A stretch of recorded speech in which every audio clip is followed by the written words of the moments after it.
और समझ भी आता है, थोड़ी देर बाद सब भूल जाता है।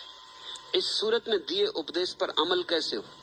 राह दिखाएं प्रभु, मेरे हाथ में तुम पड़ गए हो। अब यहां अमल की बात ही नहीं, मेरे हिसाब में तो बोध काफी, समझ काफी। सुनो मेरी बात, समझो मेरी बात, उसे चरित्र में उतारना है, ये विचार ही मत करना। अगर बात समझ में आ गई तो चरित्र में उतरेगी ही। तुम एक दिन अचानक पाओगे कि अमल हो रहा है, तुम्हें करना नहीं, लेकिन तुम पर जैन धर्म की छाया है, छाप है। वहां तो हर चीज अमल में लानी, और तो कुछ बोध है नहीं। ध्यान की प्रक्रियाएं तो खो गई, आचरण मात्र रह गया, थोथा। ऐसा करो, ऐसा करो, ऐसा करो।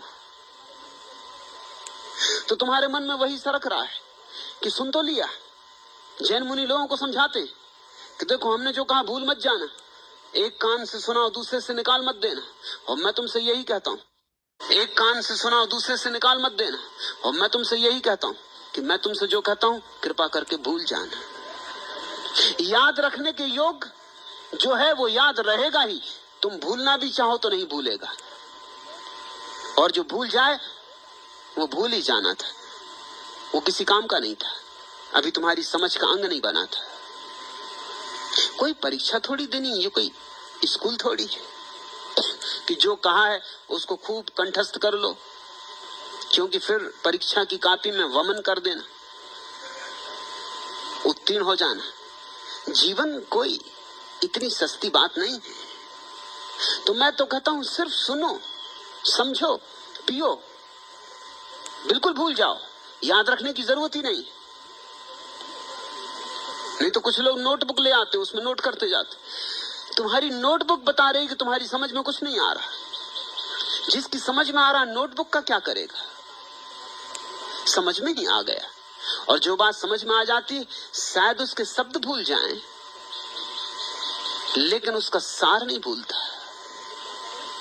और अगर सार भी भूल जाता हो तो भी मैं ये कहूंगा, और करीब आओ, और गौर से सुनो, और ध्यान पूर्वक डूबो।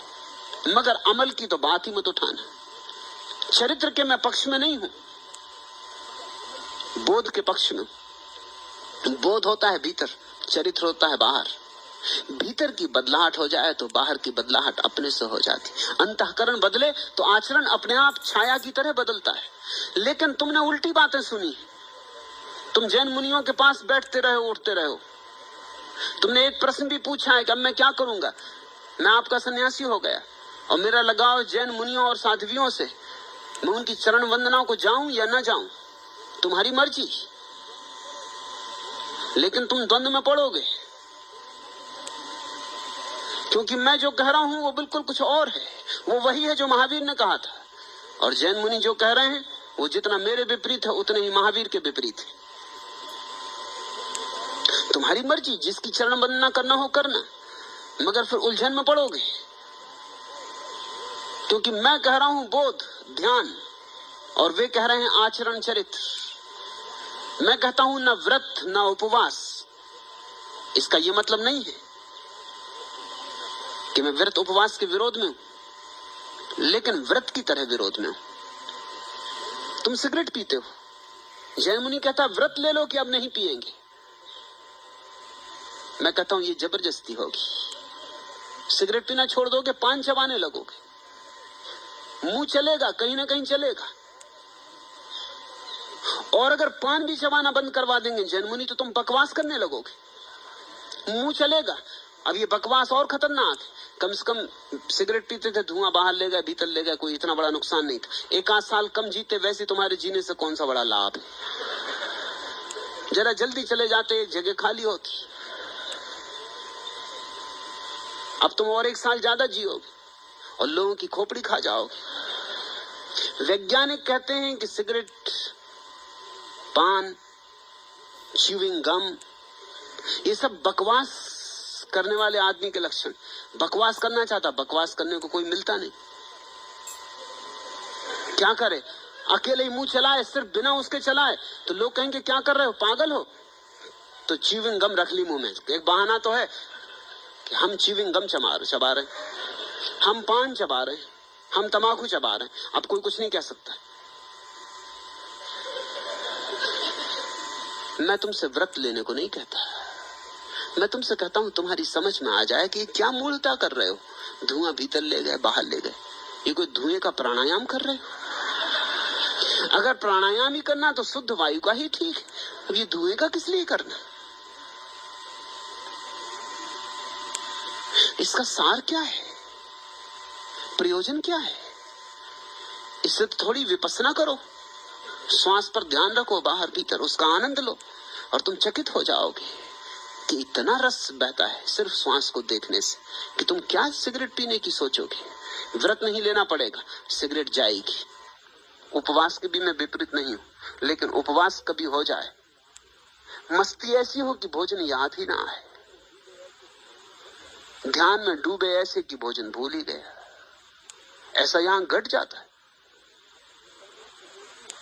अभी 4-6 दिन पहले एक सन्यासी ने कहा कि रात को ख्याल आया कि आज भोजन नहीं लिया है, दिन भर ऐसी मस्ती छाई रही। ये उपवास है, ये मस्ती से आया। एक उपवास होता है कि थोप लिया कि अब करना है। उपवास करने वाला एक रात पहले डट के खा लेता, कल उपवास करना है, ठूस लेता जितना ठूस सकता है। ये और हानि हो गई, इससे तो तुम कल ही भोजन करते उतनी अच्छा था। और फिर जिस दिन उपवास करता है दिन भर भोजन की ही सोचता है, उस दिन परमात्मा की याद नहीं आती। उस दिन बस अन्नम ब्रह्म, अन्न ही ब्रह्म है। और क्या क्या चीजें घूमती हैं मस्तिष्क में, और कैसी कैसी सुगंधें उठती। कहीं भजिए पकने लगते, कहीं हलवे की गंध आने लगती, जहां जाओ वहीं, और सोच रहा है कि कब ये दिन पूरा हो जाए और क्या क्या खाना है इसके बाद। ये उपवास हुआ, ये तो भोजन के से भी विकृत दशा हो गई। भोजन कर लेते तो 2 दफा भोजन कर लेते थे, झंझट मीठी। हर 2 भोजन के बीच 8 घंटे का उपवास तो हो जाता था, अब वो भी नहीं हो रहा। अब चल ही रहा है भोजन, कर ही रहे हैं कल्पना में, रात भी सपने देखोगे कि चल रहा है भोजन।